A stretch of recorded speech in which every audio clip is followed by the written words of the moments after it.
পুলিশের কার্যক্রম নিয়ে আরও তথ্য জানাতে এই মুহূর্তে রাজশাহীর রেলগেট এলাকায় আছেন সহকর্মী সাইফুর রহমান রকি এবং সিরাজগঞ্জ সদর থানায় আছেন রিঙ্কু কুণ্ডু। প্রথমেই যাচ্ছি রকির কাছে। রাজশাহী মহানগরীর রেলগেট এলাকায় আমরা অবস্থান করছি। মূলত রাজশাহীতে গত 2 দিন ধরে ট্রাফিক ব্যবস্থাপনা সচল হতে শুরু করেছে ধীরে ধীরে। রাজশাহী নগরীর যে এখন রেলগেট এলাকা আছে সেখানে আপনারা দেখতে পাচ্ছেন যে ট্রাফিক পুলিশ সদস্যরা তারা কিন্তু যানজট নিরসনে কিন্তু কাজ করছেন এবং এইভাবে কিন্তু বেশ কয়েকটি পয়েন্টেই ট্রাফিক পুলিশের যারা সদস্যরা আছে তারা কিন্তু কাজে যোগ দেওয়ার পর থেকে এই সড়কের যে যানজট নিরসনে তারা কিন্তু ব্যাপক কাজ করছেন, এমনটা আমরা কিন্তু দেখতে পাচ্ছি। তাদের পাশাপাশি কিন্তু শিক্ষার্থীরাও বিভিন্ন মোড়ে মোড়ে এই ট্রাফিক ব্যবস্থাপনা সচল রাখতে তারাও কাজ করছেন। বিশেষ করে আপনারা জানেন যে বেশ 5 আগস্টের যে ছাত্র অভ্যুত্থানের ফলে শেখ হাসিনা সরকার দেশ থেকে চলে যাওয়ার পর থেকেই কিন্তু ট্রাফিক ব্যবস্থাপনা কিন্তু ভেঙে পড়ার একটি অবস্থা হয়েছিল। সেখান থেকেই কিন্তু শিক্ষার্থীরা এই ট্রাফিক ব্যবস্থাপনাকে সচল রাখার জন্য তারা কিন্তু কাজ করেছে এবং তারা কিন্তু আমরা দেখেছি যে শিফট করে কিন্তু তারা কাজ করেছেন এবং বিভিন্ন মোড়ে মোড়ে তারা দায়িত্ব পালন করেছেন। আমরা দেখেছি বিভিন্ন গাড়িতে কিন্তু তারা চেক করেছেন, তল্লাশি করেছেন এবং ট্রাফিক পুলিশের পাশাপাশি এখন শিক্ষার্থীরাও কাজ করছেন। বিশেষ করে যেসব মোড়ে ট্রাফিক পুলিশের সদস্য আছে সেই মোড়গুলোতে শিক্ষার্থীরা নেই, অন্য অন্য যে মোড়গুলো আছে সেইগুলোতে তারা কিন্তু অবস্থান করছেন এবং তারা বিভিন্ন গাড়িতে যে তল্লাশি করছেন সেই গাড়িগুলোতে কিন্তু তারা একটি টোকেন দিচ্ছেন।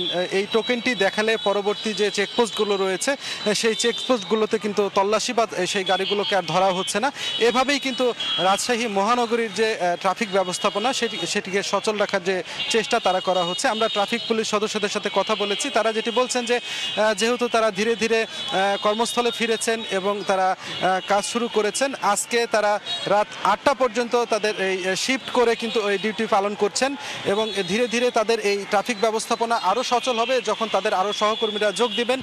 যদিও এখন প্রতিটি মোড়ে মোড়ে এই ট্রাফিক পুলিশের সদস্যরা কিন্তু নেই, তবে কয়েকদিনের মধ্যে এই পরিস্থিতি একেবারে স্বাভাবিক হবে বলে তারা আমাদেরকে জানিয়েছেন। তো এই ছিল আমার কাছে রাজশাহী থেকে সর্বশেষ খবর। এখন আমরা চলে যাচ্ছি সিরাজগঞ্জে সহকর্মী রিঙ্কু কুণ্ডুর কাছে সেখানকার পরিস্থিতি জানতে। ধীরে ধীরে স্বাভাবিকতা শুরু করেছে সিরাজগঞ্জের 12টি থানার কার্যক্রম।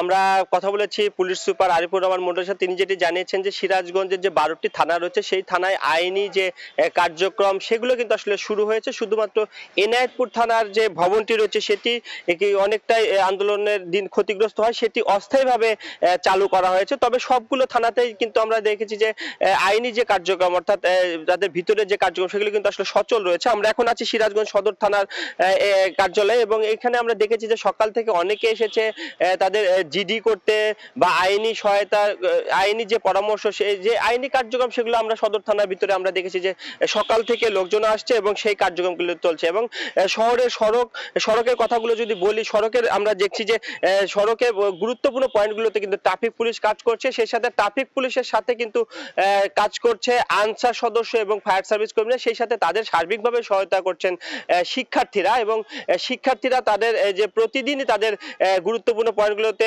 ট্রাফিক পুলিশের সাথে তারা কিন্তু আসলে যানজট নিরসনে কাজ করছে এবং তারা অনেক সময় গাড়ির কাগজপত্র যে দেখভাল সেটি কিন্তু আসলে ট্রাফিক পুলিশকে তারা সহায়তা করছে। তো সার্বিকভাবে বলা যায় সিরাজগঞ্জে যে 12টি থানা রয়েছে সেই 12টি থানায় কিন্তু আসলে আইনি যে কার্যক্রম সেটি কিন্তু ধীরে ধীরে সচল হচ্ছে এবং মানুষের মধ্যেও কিন্তু যে আস্থা সেটি কিন্তু আসলে ফিরে যাচ্ছে এবং স্বস্তি কিন্তু আসলে প্রকাশ করেছে জনসাধারণ। তো এই ছিল সিরাজগঞ্জ থেকে আমার কাছে থানার কার্যক্রমের সবশেষ খবর। পুলিশের কার্যক্রমের সবশেষ খবর জানতে সরাসরি ছিলাম রাজশাহী এবং সিরাজগঞ্জে।